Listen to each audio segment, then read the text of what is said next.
ಎಲ್ಲ ಸತ್ಯಹರಿಶ್ಚಂದ್ರ ಸರ್ಕಾರನ ಇದು? ಯಾವ್ಯಾವ ಇಲಾಖೆಯಲ್ಲಿ ಯಾವ ಪ್ರಮಾಣದಲ್ಲಿ ಇದನ್ನೇನು ಭ್ರಷ್ಟಾಚಾರ ಅನ್ನಲ್ಲ, ದರೋಡೆಕೋರರ ಒಂದು ಸರ್ಕಾರ ಅಂತ ಹೇಳ್ಬೇಕಾಗ್ತದೆ ನಾನು.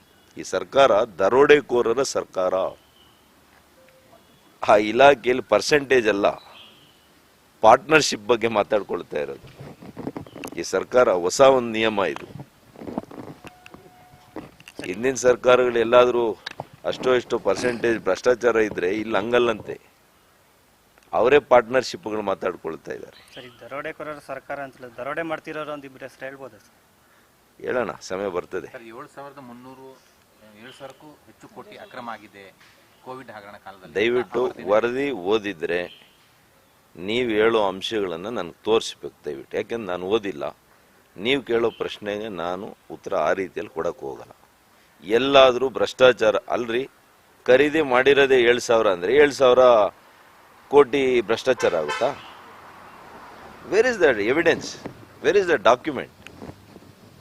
So I will not answer to any hypothetical question. I will wait for this government's response. Criminal ಮೊಕದ್ದಮೆ ದಾಖಲಿಸಬೇಕು ಅಂತ ಶಿಫಾರಸು ಹೇಳಿನಪ್ಪ, ಅವ್ರು ಹೇಳಿ. ಮೊಕದ್ದಮೆ ದಾಖಲಿಸಿದ್ರೆ ಎದುರಿಸ್ತೀರಾ? ಇವಾಗ ಎದುರಿಸ್ತಾ ಇಲ್ವಾ? ರಾಜಕೀಯವಾಗಿ ಎದುರಿಸ್ತೀವಿ, ಕಾನೂನಾತ್ಮಕವಾಗಿ ಎದುರಿಸ್ತೀವಿ, ಎಲ್ಲ ಆಯಾಮಗಳಲ್ಲಿ ಅವ್ರನ್ನ ಎದುರಿಸೋಕ್ಕೆ ಇಲ್ಲಿ ಬಂದು ಕೂತಿದ್ದೀವಿ. ಆಯಿತಾ? ಜನರು ನಮ್ಮ ಪರ ಇದ್ದಾರೆ, ಈ ರಾಜ್ಯ ಜನತೆ ನೋಡ್ತಾ ಇದೆ. ಅವತ್ತು ಕೋವಿಡ್ ಸಂದರ್ಭದಲ್ಲಿ ಯಾವ ರೀತಿ ಅವ್ರ ಮನೆಗಳಿಗೆ ಸೇರ್ಕೊಂಡಿದ್ರು, ಯಾರು ಮನೆಯಿಂದ ಹೊರಗಡೆ ಇದ್ರು, ಯಾರು ಅವ್ರ ಪ್ರಾಣನ ಒತ್ತೆ ಇಟ್ಟು ಅವ್ರಿಗೋಸ್ಕರ ಕಾಪಾಡಿದ್ದಾರೆ ಅನ್ನೋದು ರಾಜ್ಯದ ಜನರಿಗೆ ಗೊತ್ತಿದೆ.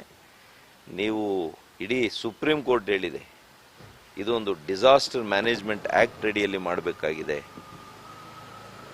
ವಿಪತ್ತು ನಿರ್ವಹಣಾ ಕಾಯ್ದೆ ಅಂದರೆ ಏನು ಅಂತ ತಿಳ್ಕೊಳ್ಳಿ, ಆ ಸಂದರ್ಭದಲ್ಲಿ ಯಾವ ರೀತಿ ಇರ್ತದೆ ಅಂತೇಳಿ. ಎನಿವೆ, ಅವರು ಅವರ ರಾಜಕೀಯ ದಿವಾಳಿತನವನ್ನು ಅವರು ತೋರಿಸಿದ್ದಾರೆ. It is okay, let them do their. ಇದು ಇನ್ನೂ ಕೂಡ ಅಂತಿಮ ವರದಿಗೆ 6 ತಿಂಗಳೇನೋ ಅವರು ಮನವಿ ಮಾಡಿದ್ದಾರಂತೆ. ಅದು ಕೂಡ ಅವರು ಆದಷ್ಟು ಬೇಗ ಮಾಡಲಿ.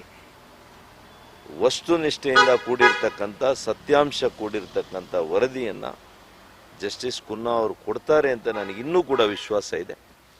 ಅದು ಆದಷ್ಟು ಬೇಗ ಕೊಡಲಿ. ಯಾಕೆಂದರೆ ಈ ರಾಜ್ಯದಲ್ಲಿ ಏನೋ ಒಂದು ಭೂತ ಬಂತು ಅನ್ನೋ ಥರ ಕೋವಿಡ್, ಏನೋ ಕೋವಿಡ್ ಏನಾಗಿದೆ ಅಂತ ರಾಜ್ಯದ ಜನರಿಗೆ ಅರ್ಥ ಆಗಲಿ, ನಿಜ ಗೊತ್ತಾಗಲಿ. I am also waiting for that day. In fact I welcome their investigation. ಸ್ವಾಗತ ಮಾಡ್ತೀನಿ.